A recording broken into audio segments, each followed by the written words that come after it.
So we're going to go from Switzerland, global but local. We're going to go south of the equator to South Africa. It's a really great pleasure to introduce Nicky Mulder.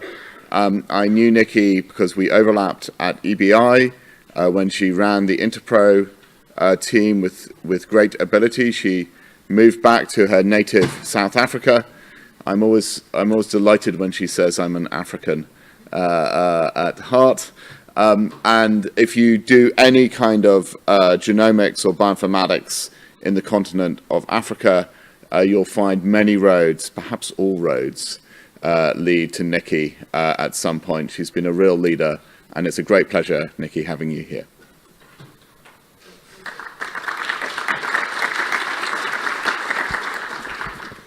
Thank you. So thanks, Ian, for the introduction, and thank you for the invitation to speak here. So I'm going to be talking about H3Africa, but also about why African genomes matter. So I'm going to talk about why African genomes matter to us in Africa, but also why African genomes matter to you, to the rest of the world outside of Africa. And then I'm going to give an overview of the H3Africa initiative, so how it started, what it looks like, and the outputs, and then how this would potentially connect to GA4GH. So why African genomes matter to us? Africa suffers a disproportionate burden of disease, and because of the high burden of the communicable diseases, so HIV, TB, and malaria seem to get a lot more funding. There's a lot more interest in sort of funding and rolling out big programs for those because they are obviously a high burden.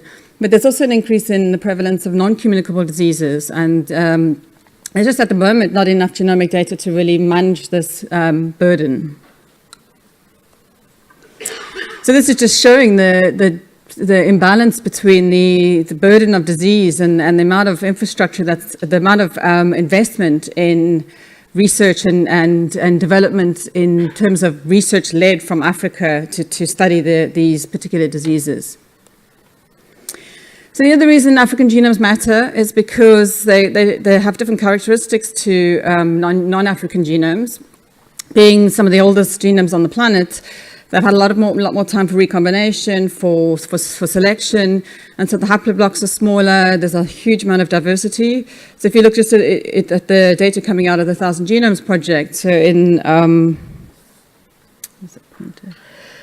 orange and brown are all the African genomes, and you can see there's a lot more variants that are rare overall, common in the population, so very unique to particular African populations. And overall, in any one African individual, there's a lot more SNPs that you'd find in any non-African individual. The third reason African genomes matter to us is that there's African genomes have a different susceptibility to diseases, both communicable and non-communicable diseases. The variants that you find that have been studied in non-African populations are not necessarily applicable to African populations. So you have a huge amount of reference data and clinical data and disease data that everybody else around the world can work with that is not necessarily directly applicable to our populations. We have different evolutionary exposures. So what's happened in the past is that sort of well-known African diseases like sickle cell disease actually arose from a mutation. It protects against malaria. So sickle cell disease is highly prevalent in Africa. It's pretty much only found in people of African descent, and it's really where the malaria belt is. So there's this compensatory mutations for one disease, but resulting in another. Another example is there's a variations in APOL1 gene which cause predisposition to kidney disease, but they protect against trypanosomiasis. So there's a lot of selection happening that's sort of resulting in other diseases coming up. And then, of course, you have different drug responses. So the pharmacogenetic responses are different. So efavirenz is a drug that's been used traditionally to treat HIV in many countries. But then recently they found a variant in the CYP2B6 gene, which slows the ability to break down the drug, and it actually causes neuropsychiatric side effects. And if you look at populations in southern Africa, 20% of the population in Zimbabwe, 13.5% in Botswana actually have 2 copies of this allele, so you can't treat them with this drug. So a lot of money was wasted in this treatment. So we have to move to either other treatments or having a genetics-related drug dosing for efavirenz.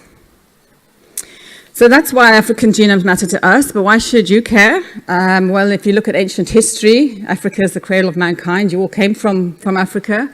And this is through this out of Africa migration. Slightly more recent history, there was the history of slavery. A lot of people were forcibly removed from Africa, put into other countries. Some people moved naturally. And then even more recently, there's natural migration around the world. But there's a lot of immigration. I think a lot of people in Europe are feeling the brunt of this with the boats coming over. There's a lot of immigration due to conflicts in Africa. So there's a lot of movement. This means that people, African individuals, but also people of recent African descent are presenting at clinics around the world. And they cannot just be treated like people of European descent because the genomes are different. The other reason why African genomes should matter to you is that African data can put your data into context. So is a SNP really rare? But just because it's rare in your populations? African data can improve our understanding of human diseases because we've been through everything. We've got the selection, they've been around for longer, so we can understand diseases and evolution. And also some of the variants found in African genomes can actually impact health in other populations. So this is an example that was shown at the International Cohort Summit. This PCSK9 gene, which is linked to LDL, levels of LDL cholesterol. So if you have high LDL, you have a risk of heart disease. In a study done in more than 3,000 Africans, people of African descent, 2.5% of these had nonsense mutations in this gene, and they had an 88% reduction in the risk for coronary heart disease. And these were found pretty much predominantly only in African, people of African origin. And so now you can use inhibitors of this gene to mimic these mutations and actually lower LDL cholesterol and then lower risks in other populations. So if this hadn't been found in African populations, if it only studied European populations, this would never have been found and the benefit could not have been derived. So African genomics, using genomics in health in Africa is still a challenge. I could spend an hour talking about challenge, but I'm going to focus this talk on the positives. But the biggest challenge, obviously, is the diversity and also the major lack of data in African populations.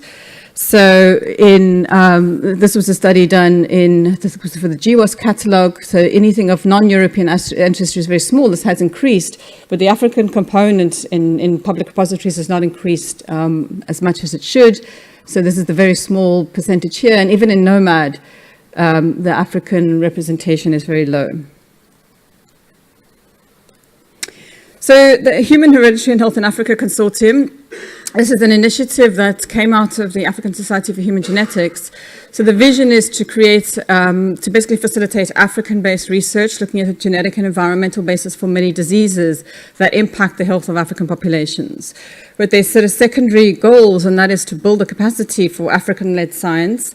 So that's building human and research infrastructure and also building collaborative networks to have a stepping stone for new research projects.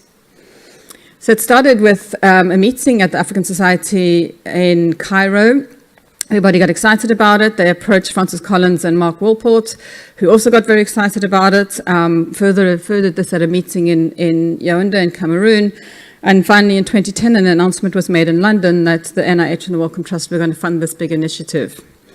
And since then, we have had many consortium meetings. So we had our first consortium meeting in Addis Ababa in 2012, and we meet twice a year in different African countries. So these are some of the meetings.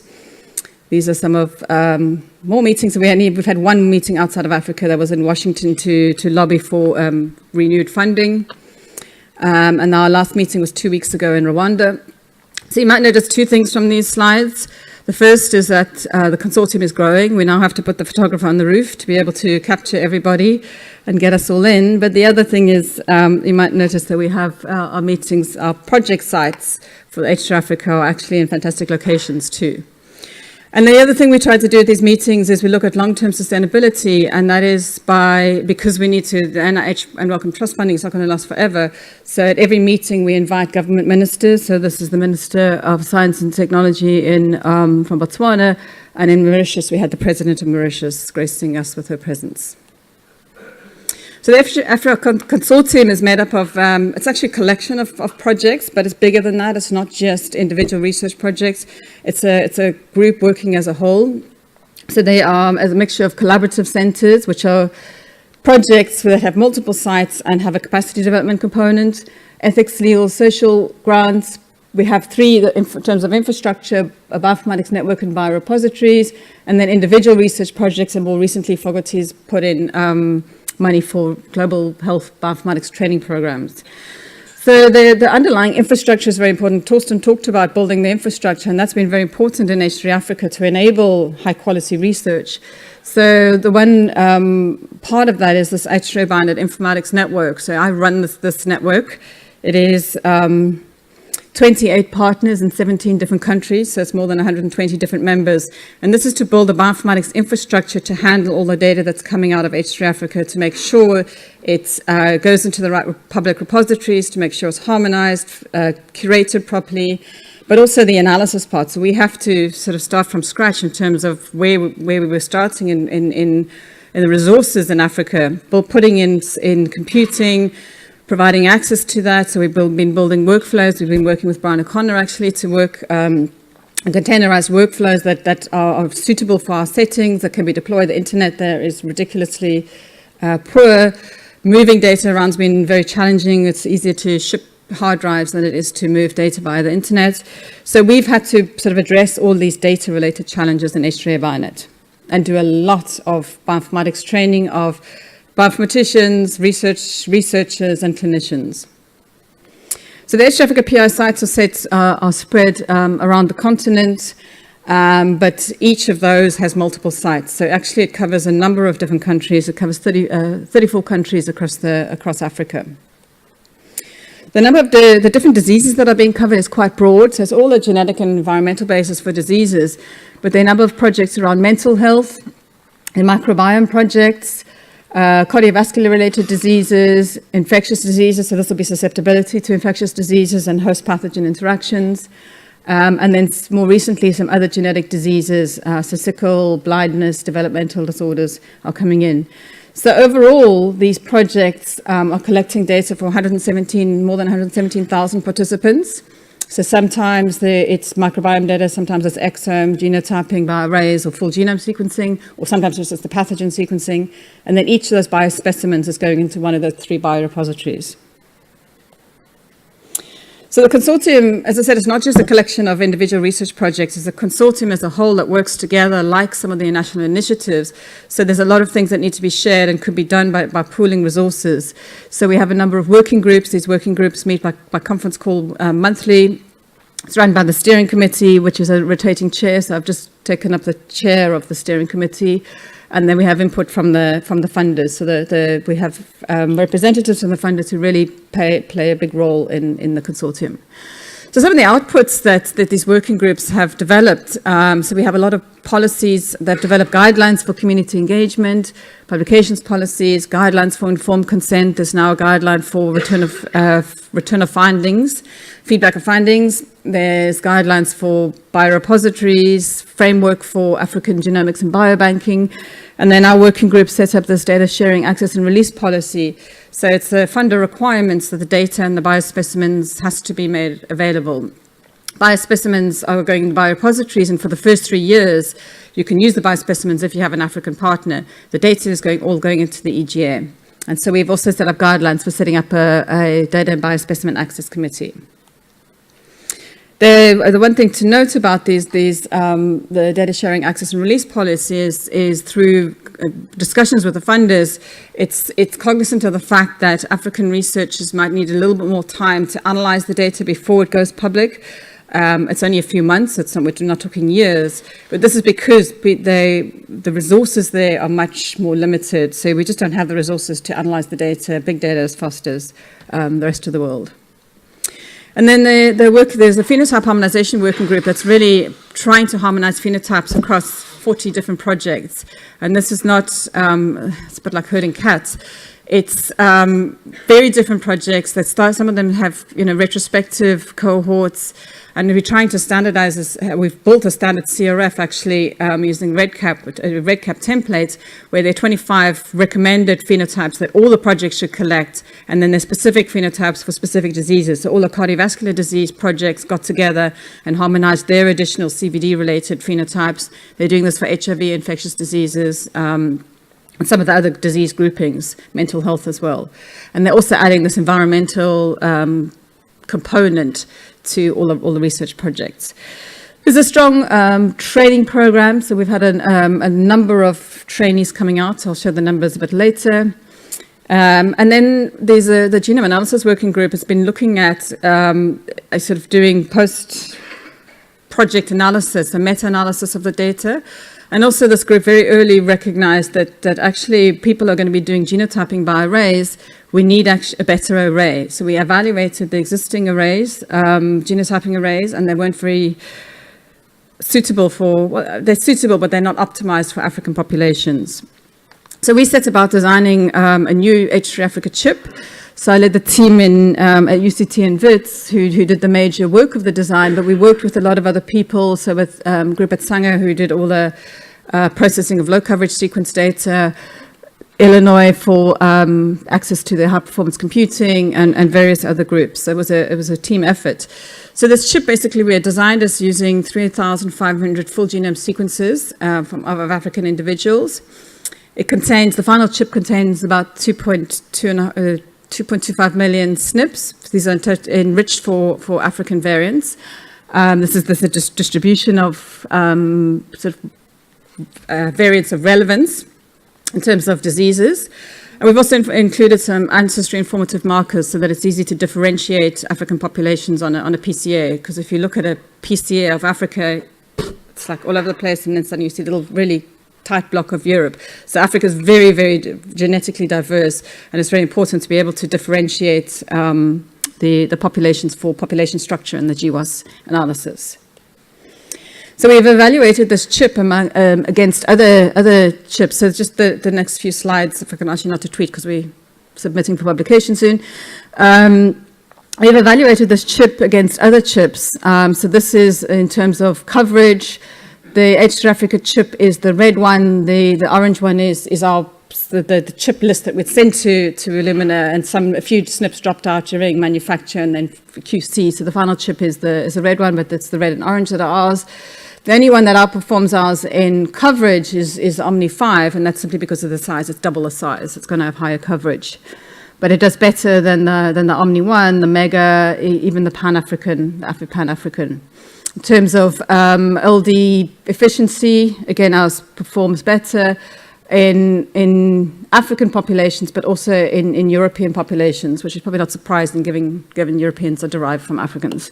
This is just showing the size of the different chips. The size does matter when you're evaluating, so we're trying to evaluate all those that are similar sizes. And then finally, in imputation-based evaluation, looking at the number of well-imputed SNPs, again, the H3Africa chip's doing much better. Central Africa, we've had to break, because Africa's so diverse, you break it into regions. And so it's doing better across all those regions. This is the Mega, not doing so well. And then even in European, it's doing well. African American, this graph looks a bit different because we've only done it so far for a few chromosomes, and we added the global array and a SAC array because we were doing some evaluation. And the African Americans here are doing much better in this chip. So this has made a big difference to us, and so it's a chip enriched for African variation. And what Illumina did also was they placed an iScan machine in South Africa so that a lot of the data generation could happen on the continent. And they're going to place another one soon in Gambia and maybe in Nigeria. So this is allowing the data generation to actually happen on the continent too. So far, we've about 20,000 samples have been run through the chip. There's another 15 to 20,000 coming. And preliminary signals from one of the projects which was presented recently in Rwanda showing signals in the GWAS. This is for cardiovascular disease. So it's reproduced some SNPs that were previously identified in other populations. And then it's reproduced a gene from another population, but it's a different SNP in that gene. And then it's also identified significant SNPs which are completely isolated, that they're only found in African populations. So these would never have been found with another chip, even and not using an African reference panel. So in using this chip data, we've also done an analysis, and this again we're going to be publishing on this soon. So this is using a set of high coverage and then a little bit of medium coverage sequence data from about 400 individuals. And we just sort of did a deeper dive into the analysis of these genomes.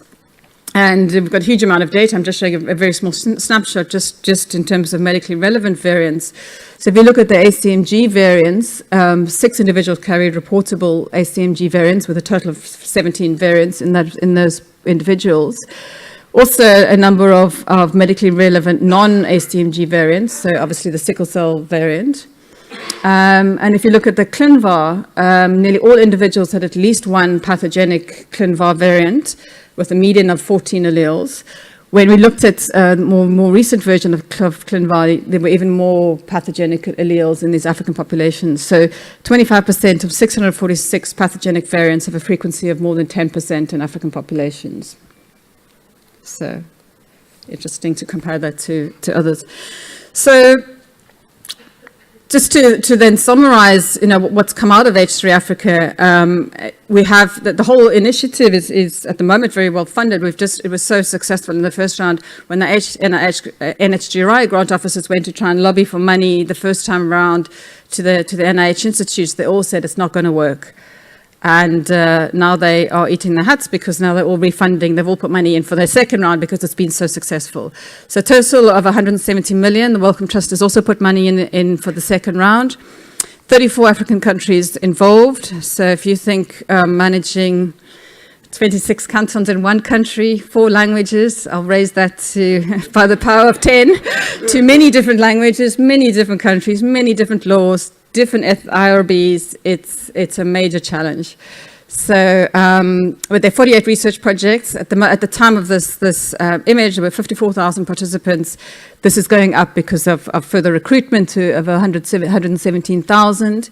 The data is going into the EGA, and the biospecimens are going to the biorepositories, and as H3Bionet, we're building catalogs and various mechanisms to search and find this data. And it's all being managed by a Data and Biospecimen Access Committee. But the other outputs of the consortium have been really the capacity development outputs. So it's resulted in 380 trainees, 180 study coordinators. So these are people, so every consortium meeting, we bring people in for training, we bring fellows in, MSc and other degrees. We've had many workshops.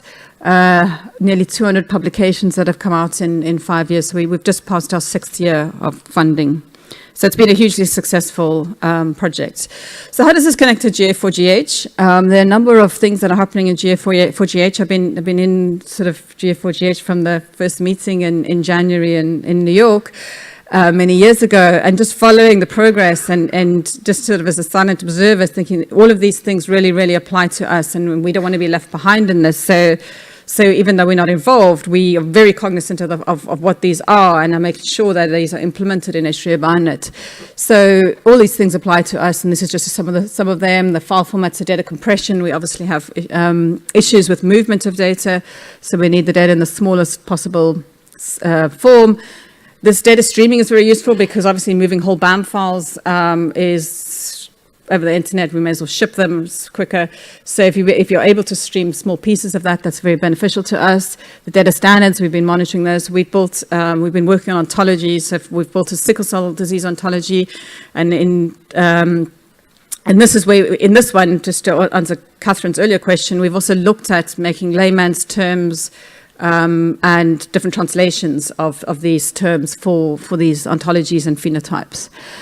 Building workflows, as I said, we've worked with Brian O'Connor in building workflows. We want to make a beacon, hopefully via the data in EGA. We are also looking at variant interpretation. So there's a new project, FGenera, which is funded in the new round, which is looking at evidence for clinical variants in African populations and the likelihood of the feasibility of then creating a genetic test out of those that's actually feasible in the field in Africa. We're using the consent code, so we're mapping all our data to the DUO And we're also following closely the authentication and security, so our catalog, anything that we've got that's got identifiers, we're running security checks on those. Looking at the overlaps between similarities and overlaps with the national initiative, so there are a lot of similarities in terms of common goals. So we're all looking towards, improving health. We can increase the number of disease areas by quite a lot. Sharing experiences, we had a lot of, even within the consortium, sharing experiences with ethics and consent, building frameworks.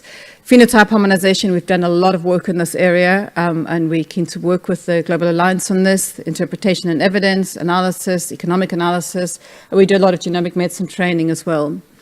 But the major differences are that it's not a national initiative, this is continental. 34 countries, different laws, different people, different everything, different infrastructures, from reasonably well developed in some of the countries to very poor resources in others. So it's a collection of individual research projects, but it's not just a collection of separate research projects. It's a group that works together as a whole. We meet twice a year, and we're working towards a common goal. So the whole is really greater than the sum of the parts. It's foreign funded versus government funded, and we're trying to move that for long-term sustainability to get the governments invested in that. A very important aim of capacity development.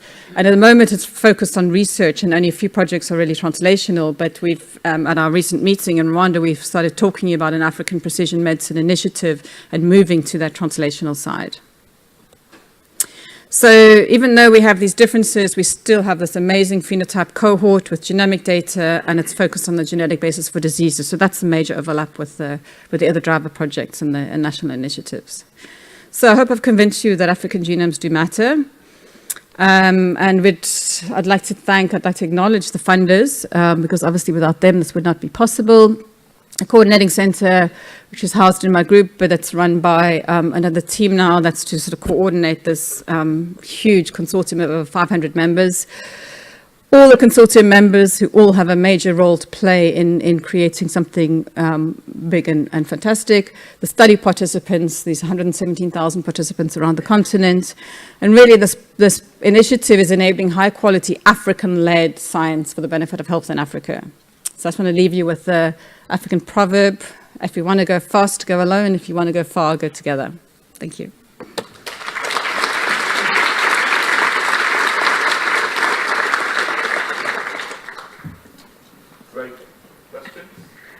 Nicky, that was amazing. Congratulations on everything you've achieved. I've got two questions, both of which may not be easy to answer. The first is with your high rate of pathogenic variants compared to ClinVar. One would interpret that they're not all going to be pathogenic. Yeah. But do you think, and so my question is it that they're not pathogenic on an African genetic background, or are they part of Heidi's Ungene project? Would be my first question. And my second question is just that interest in your biospecimen storage across all of those different countries. Do you have you been able to achieve a commonality there, or do they all sit in different places? So to answer your first question, I think, Heidi even talked about this yesterday, how, as more knowledge comes, things change. And you could see the change even from 2017 version to the 2018 version. But I think it's also, so maybe they are actually pathogenic, but there could be that there are compensatory mutations in other parts of those genes or the genome. These are complex diseases, many of these, and maybe it is actually a combination of things. And until we unpack this, we don't really know. And we haven't actually got enough reference genomes, healthy reference African genomes to be able to have this background to compare against. So I think there's a lot to be discovered, and and it can inform other populations in ClinVar. Just to say, my instinct is Heidi's instinct as well, right? It's wrong. These are going to be mainly rare variants that were misinterpreted as pathogenic in a European context. And because they're rare. Yeah, because they were rare. And then as soon as we get this common data, the African data, it will clean up a whole bunch of things. Yeah. And the second question related to biospecimens. Yeah, so then the biospecimen question. So there are 3 biorepositories, one in Nigeria, Uganda and South Africa. and each project has to submit to one of those. So they've had a lot of issues with transporting of samples across borders and MTAs, but those are pretty much under control, and a lot of the biospecimens are already in those biorepositories. They're all using slightly different limb systems, but what we're doing is exporting sort of standard data from each of those into a joint catalog that then integrates with the EGA data. And so you can then search what data and biospecimens there are by certain criteria. So there's definitely standardization in terms of what specimens go in, the quality, the minimum quality, and the number of aliquots that go in, because you need to have a certain number that if people request these biospecimens. But it's all highly controlled by the DBAC. So biospecimens are going to be very tightly controlled. In fact, some of the ethics is required that if you request a biospecimen, you have to go back to the original ethics board for secondary use of that biospecimen. Serena. Hi, just a quick question about so obviously with the EU declaration being signed this year in May, there's a move to share data across boundaries in Europe. And one of the reasons for that is obviously with the ethnic minorities in the countries, they're not able to essentially achieve everything alone, and we need to combine data. Have there been discussions at a high level within at the governmental scale within Africa to access the data you have and actually then power studies across Europe as part of that? So South Africa's got the POPI Act, the Protection of Personal Information Act, and various other countries have these laws. So our ethics and regulatory group has been looking at the national laws for what's allowed in terms of sharing data, whether you can give broad consent or not. So I'm giving a talk in the EGA symposium later, and I'm going to talk actually a bit more detail about the data and those kinds of things. But there's this kind of dynamic between the funder requirements for sharing and for deposition in public repositories, and what the ethics boards and laws sort of allow. But I think, at the moment, the plan is that the data is going in, and the data is already trickling into EGA, so it is going to be going in there. And I think because genomics research has not been a high priority in Africa, it's not written into any laws yet. It hasn't actually been addressed in many countries. As you mentioned, many people from Africa went to other places in the world. So to what extent are you open to collaboration from other places in the world where there's a lot of people from African descent? Yeah, so the H3Africa consortium, even though it's led from Africa and it has to be, the PI is funded in Africa, there are a lot of collaborations with people who have been working on African American populations. So we have been approached by people who've been working on populations even in Brazil, who are working on people, from descent of Mozambique or Angola. So there's a lot of collaboration. And in fact, when you request access to the data, the first thing it says is, have you thought about having an African collaboration? What is the benefit to Africa? So the whole ethos of H3Africa is encouraging collaboration with other groups.